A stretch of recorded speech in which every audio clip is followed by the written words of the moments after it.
And our goal today is twofold. First, we want to share a bit with you about how technology is used in schools today.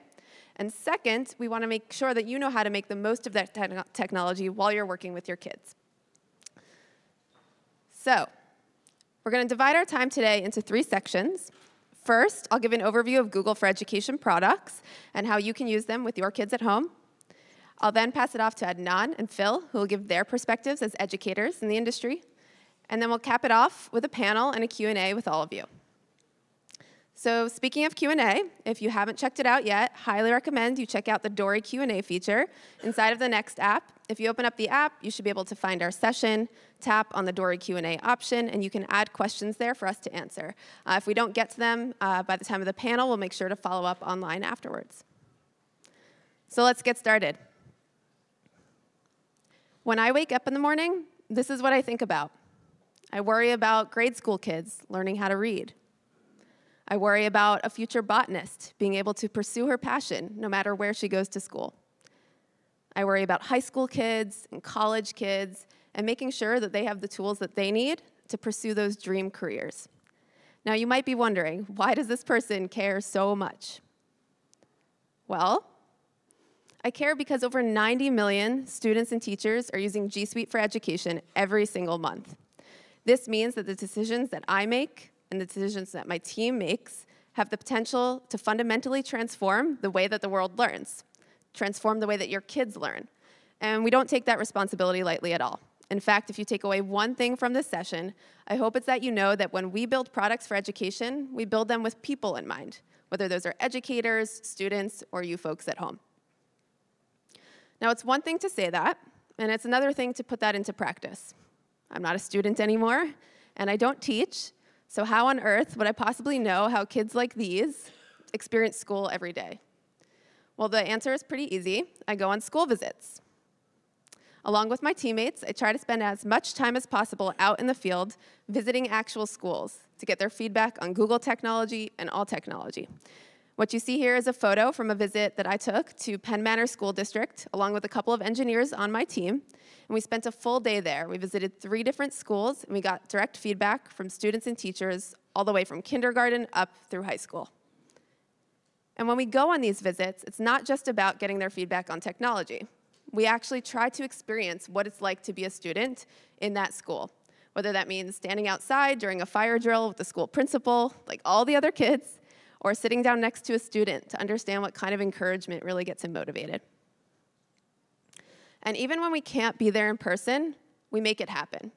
A couple of weeks ago, a teacher in Pennsylvania reached out to me. She wanted to know if I would join a Google Hangout meet with her class so I could talk to them about careers in science and technology.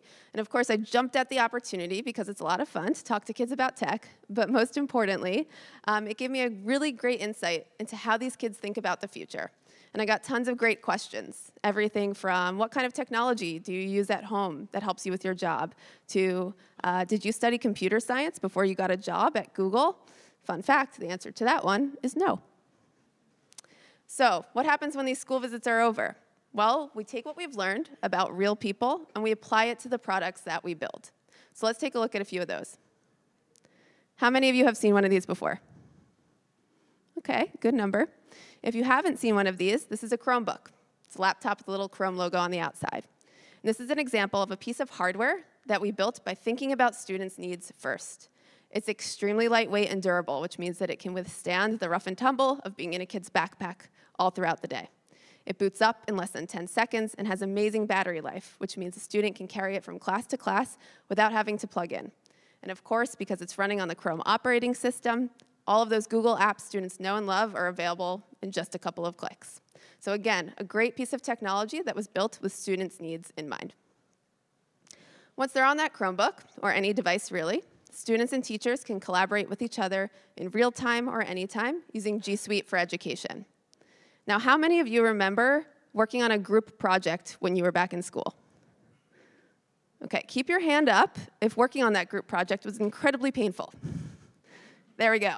It was super hard to coordinate schedules, to get everybody collaborating on a single document or poster or project, whatever it might be.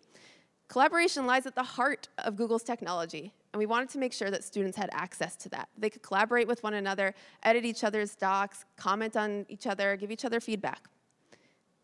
And that collaboration extends beyond just those documents to the actual interactions in the classroom, which is why we built Google Classroom.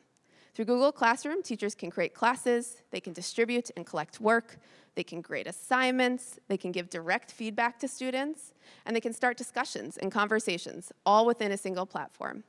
And as of today, over 40 million students and teachers use Google Classroom every single month, which means I have 40 million people telling me all the time how I can make Google better in the classroom. Now, we know that it's not just about the technology that we bring to students. It's about where that technology can take them. What you see here is a photo of Google Expeditions in action. Expeditions is a product that allows teachers to bring their students on virtual field trips. Using our lightweight, affordable, virtual reality headset, Google Cardboard, they can visit anywhere, whether it's going back in time to the American Revolution or across the globe to Machu Picchu. And last but not least, it's not just about what students use in school, it's about how they use it. We want to make sure that all students grow up to be amazing digital citizens, which is why we created the program called Be Internet Awesome. It has a ton of resources for educators, for students, for parents, to make sure that you're practicing the best in internet safety. We want students to be smart, strong, confident, and of course, kind in their interactions online. What you see here is a photo from a G Suite school in New Jersey, where kindness is a part of everything they do. They literally have kindness posters all over the school. Now, you might be wondering, this all sounds great, but how do I, as a parent or guardian, get involved in my student's learning journey? Well, there's a few ways. First, if you know that your kid is using Google Classroom, make sure you talk to their teachers and their school administrators about the Guardian feature.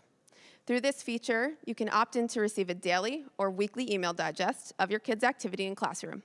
So everything from upcoming work to late or missing assignments.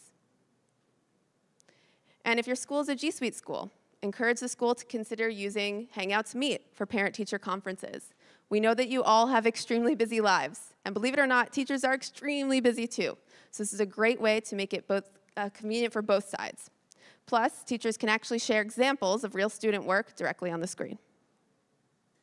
And finally, the road to internet safety is one that we all take together.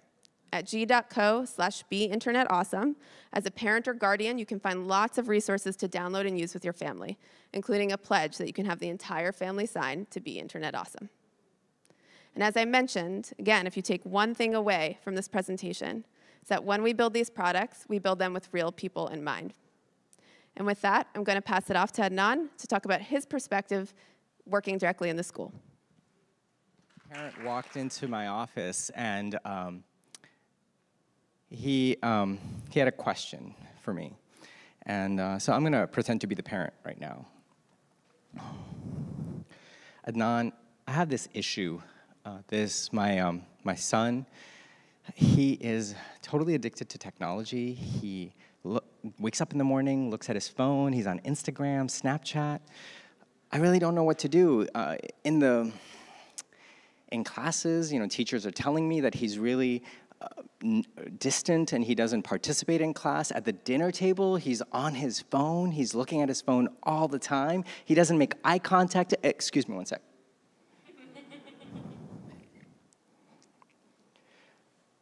So that actually happened. In the middle of our conversation, this parent stopped to check his phone. A colleague of mine says that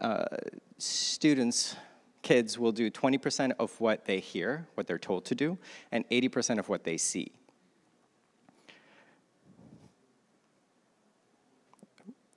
Excuse me. There we go. There we go. So my question really is, why use technology at all? Especially when you can build a trebuchet for your final project in math class. Here's the bottom line. In the classroom, we're simply moving from being consumers of technology to creators who use technology when it's appropriate. But we need you, as parents and as guardians, to help make that shift, to ask how, to ask when, and to ask why we use technology. I'd like to talk about 3 types of conversations that you can have to make that happen. I have 3 very different conversations with these 3 children of mine because they're in very different places. And just like they're in very different places, Your schools are also in different places.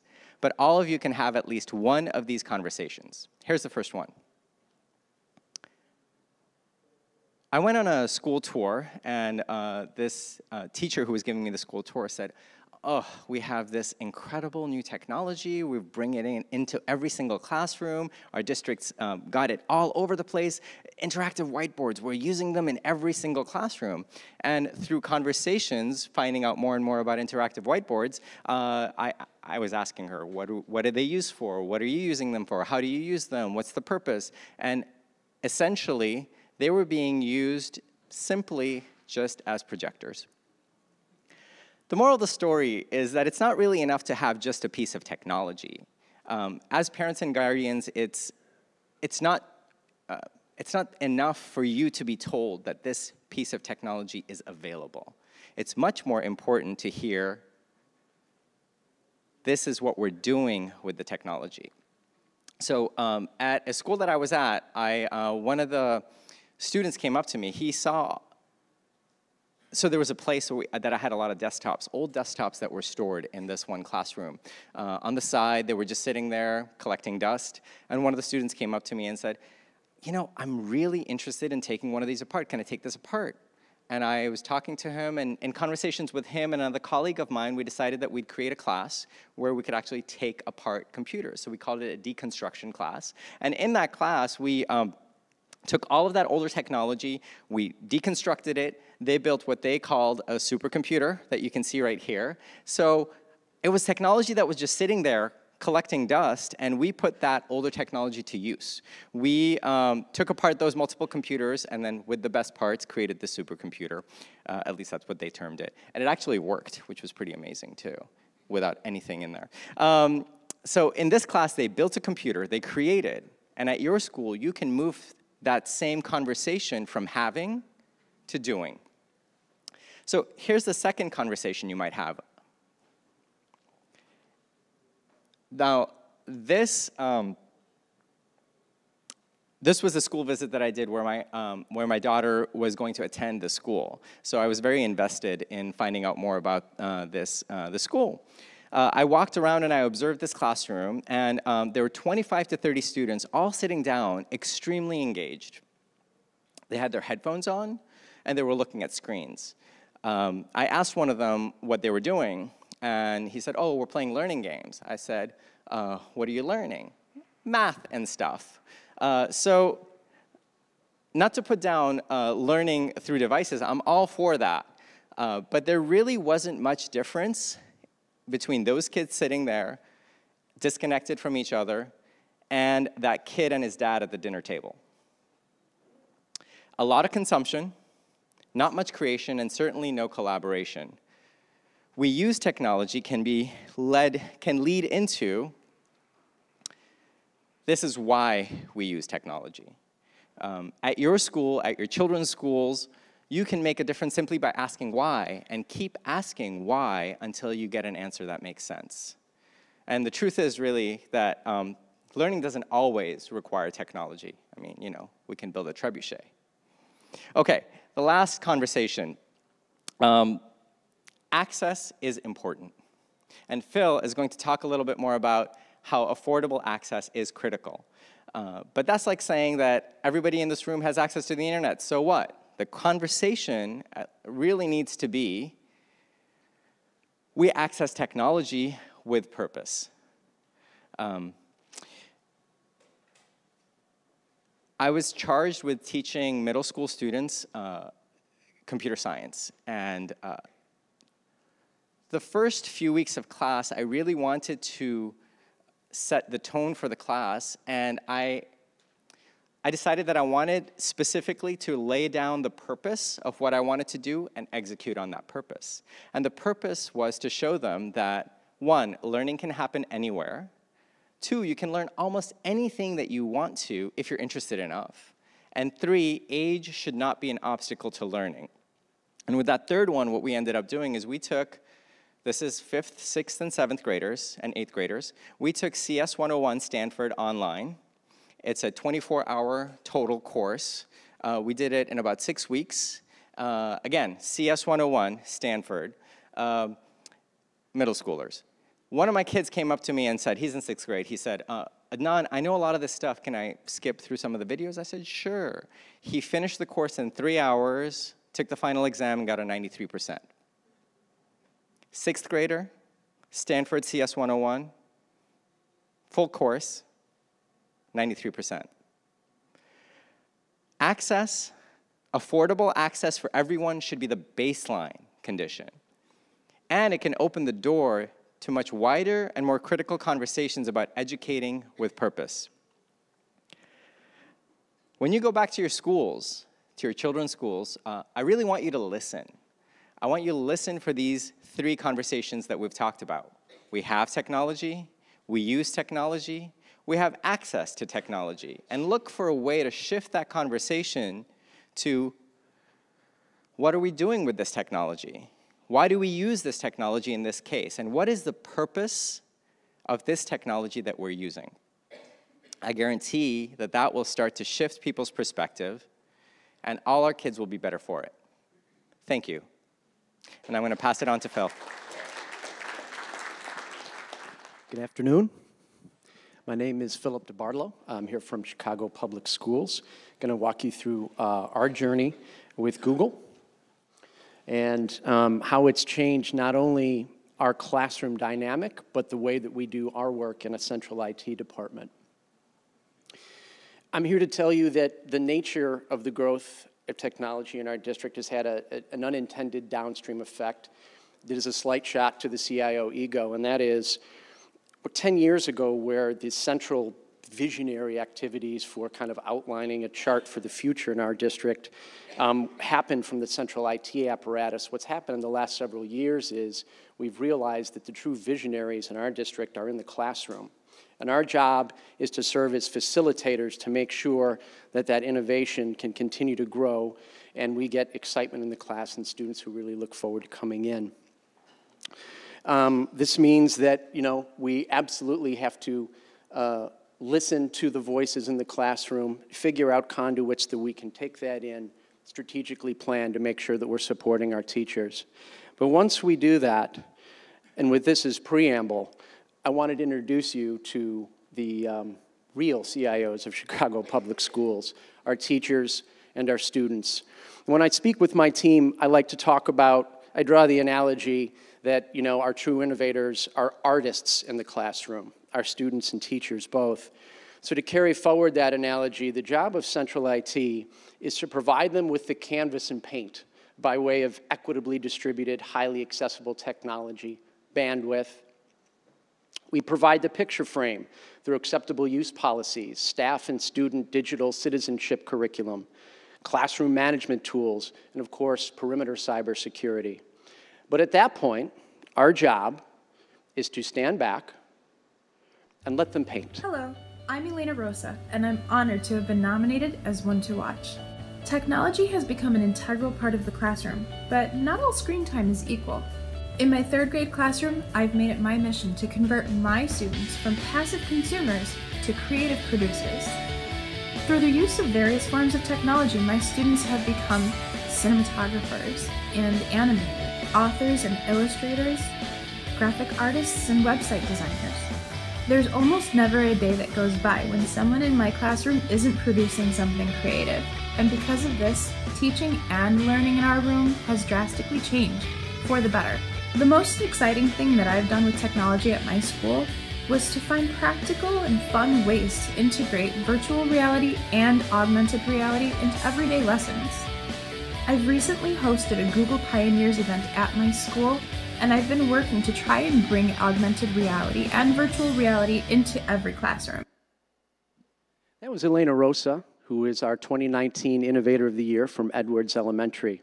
There are 2 things that I want you to note about that brief clip. One, the palpable enthusiasm of Elena and the students in the class. It's my assertion that that's when true learning really occurs.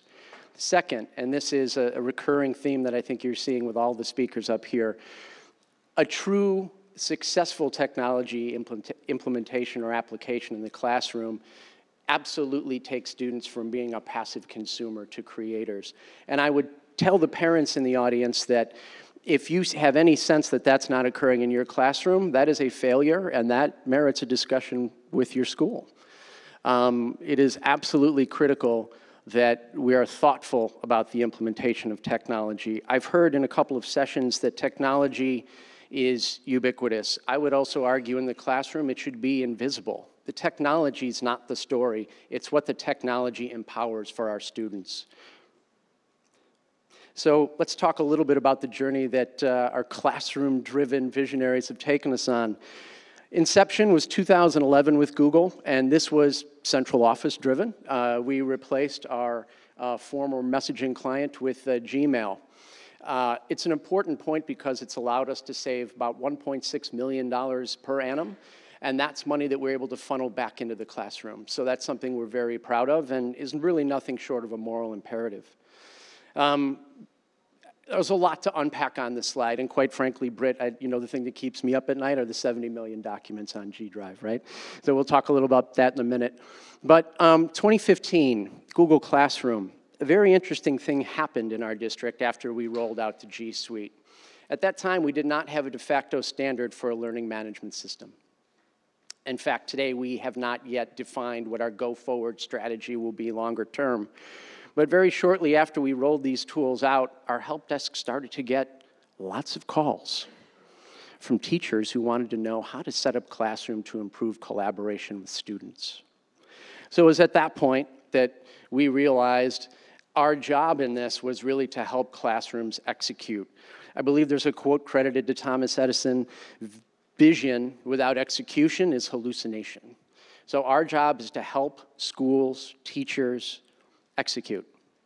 So I'm very proud to say that once we approached this in a more earnest way and through partnership with Google, we now have at least, let me get the number here, guys.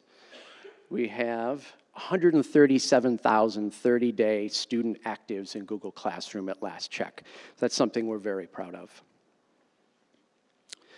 So if the vision is coming from the classroom, what is the role of centralized IT? Security. Security is an absolutely critical component of what we do. I suspect that it is a very, a